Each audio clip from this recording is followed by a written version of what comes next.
From MTN News, this is Montana This Morning.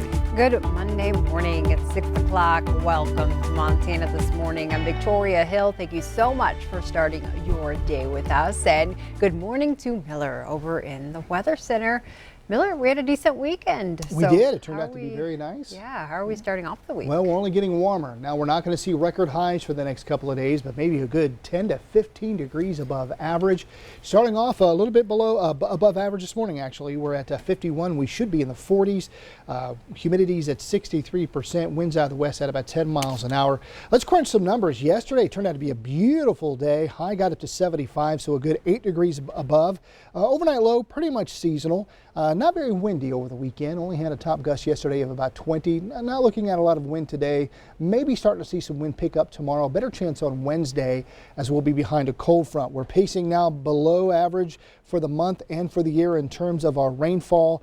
Not a whole lot of rainfall today or tomorrow, but starting the middle of the week, a better chance we could see some of that rain coming in. Temperatures out there right now in the 40s and 50s. Highs today in the 70s and 80s. I'll go with a high of 82 today here in Billings, about a 15 degrees above average. On that note, too, that if you're an area that is affected by the snow melt, those rivers and streams will see rising stream flows today, but no flooding is anticipated on this. I got it right. Pack Rat Day. Oh my goodness. All right. Yeah, that was fun. I'll clip it so the moment can live on the World Wide Web, Miller. But yeah, earlier Miller called it Pat Rack.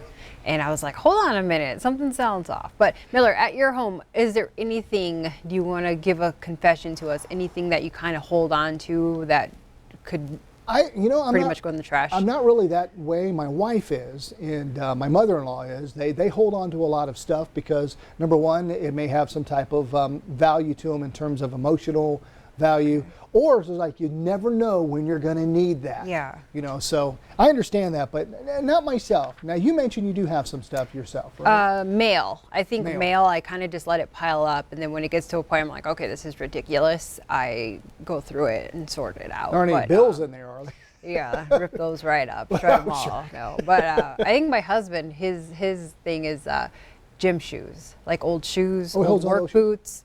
Yeah, he'll go and buy a new pair, but he'll hold on to the old ones. And I'm like, what are you doing? Throw them away. They're trash.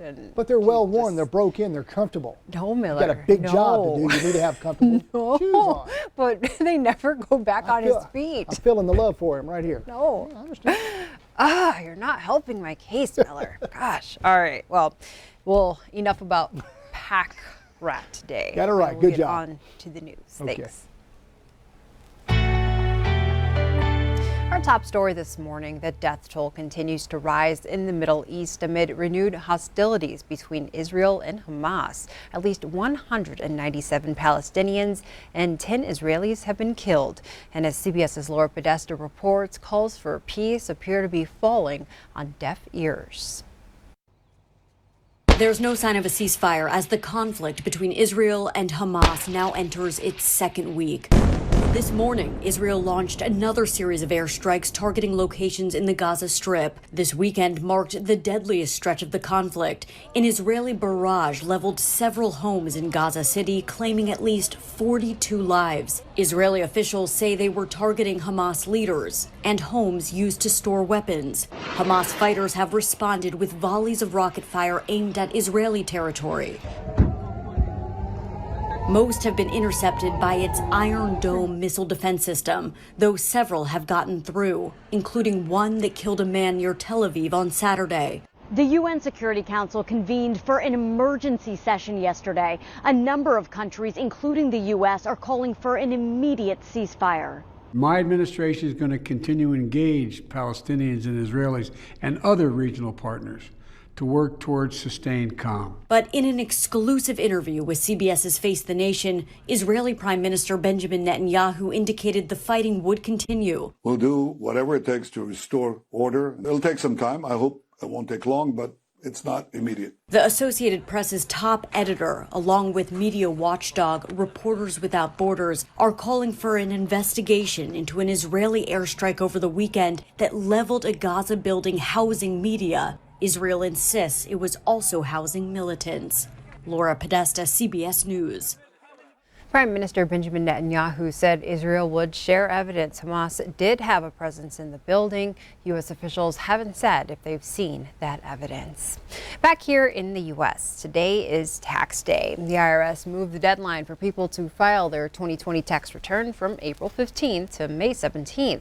Most states also changed their deadlines for state returns, including Montana. That means your tax return must be filed no later than today unless you file for an extension to avoid any penalties. If you're expecting a return, don't expect to get it quickly. The IRS has a backlog of more than 30 million returns from 2019 and 2020 that could not be processed sooner because of office closures due to the pandemic. Today, the former police officer charged with the shooting death of 20-year-old Dante Wright will appear in court. Former Brooklyn Center, Minnesota officer Kim Potter faces second-degree manslaughter for the April 11th shooting. Police stopped Wright for expired tags, but realized he had an outstanding warrant for failing to appear on charges he ran from police last year. During the encounter, Potter claimed she meant to use her taser, but mistakenly fired her weapon and killed Wright. Today's hearing is to go over evidence and determine if there's probable cause to move forward with the case. Today, a former associate to Florida lawmaker Matt Gaetz will accept a plea deal in exchange for cooperating with federal investigators. Joel Greenberg faced decades in prison on 33 federal charges ranging from identity theft to sex with a minor. His cooperation is expected to help investigators looking into allegations whether Gaetz broke federal laws against sex trafficking, prostitution, and public corruption. Gaetz has denied doing anything wrong and has not been charged with a crime. The number of reported sexual assaults within the U.S. military continues to climb year after year. A new proposal in Congress has received bipartisan support and would change the way these crimes are handled. Currently, commanding officers decide if a sexual assault case should go to trial. The new bill would make it so independent military prosecutors decide if an alleged crime warrants charges. The bill's sponsors believe it has enough support to become law.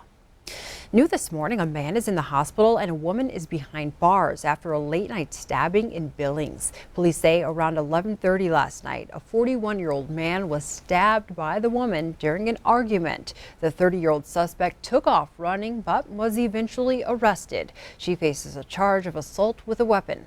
The man's injuries are described as not life-threatening. Now we go to Belgrade, where a family-owned business burned to the ground just weeks before the grand opening. MTN's Gabby Krevin has the latest. On Sunday at around 3:30 in the morning, an employee at the Jackpot Casino in Belgrade, just off of Jackrabbit Lane, was walking out to his car after the end of a shift when he noticed the next door business had started on fire. Yeah, I was leaving work and I kind of looked across the way. I heard what kind of sounded like a fire, and then a couple popping and some hissing, and it was loud enough I had to take my earbuds out. Monty Kerr made the call as soon as he could see flames visible from the Rocky Mountain Car Wash, a family-run business which was slated to open in June. Police department arrived on scene. Belgrade Police Department arrived on scene to find fire and smoke visible from the structure. Reported that back. Our units arrived on scene and obviously began fire suppression efforts. Multiple agencies responded to the call, including the Central Valley Fire Department and the Bozeman Fire Department. Central Valley's Fire Marshal Bruce Hennequin said it took just under an hour to get the fire in control and a few hours to fully extinguish the flames, which were visible from I-90. Hennequin said the firefighters had good access to the fire, but were concerned about nearby businesses. There was a pretty decent wind this morning, not significant, but enough. It was blowing embers around. So they were concerned about some of the vegetation around the hotel over here and stuff, but we didn't have any extension to those areas, so we were fortunate. Now the Central Valley Fire Department and Belgrade PD are investigating the scene and collecting evidence, as the cause of the fire remains unknown. While there are no reported injuries, the future Rocky Mountain Car Wash was left devastated by the fire. And as for Kerr, who made the initial call for service, he told MTN News he was amazed by how quickly the fire grew. It was a small little fire. I was contemplating running back into the Jackpot, grab the fire extinguisher, but I got a wife and kids at home. By the time I called the cops, when I took that video, it was probably 10 minutes. I mean, that thing went up like crazy. Reporting in Belgrade, Gabby Crevitt, MTN News. One of the owners of the Rocky Mountain Car Wash said they will rebuild and be back stronger than before. In Browning, there are renewed calls for justice following 2 recent cases of missing Indigenous people from the Blackfeet Reservation. 3-year-old Arden Peppian and 22-year-old Leo Wagner both disappeared this year. Yesterday, dozens gathered to march and demand more accountability from local law enforcement and the tribal council. Council members agree more needs to be done and say they are working to hire 2 local investigation specialists who will help with recent cold cases. To have people that are here for long term, that are from here, that know the people, know the country, that as they're working these cases, that the FBI agents are working with them. The council also wants to hire additional police officers. They say response times need to be almost immediate, and all missing persons cases need to be taken seriously.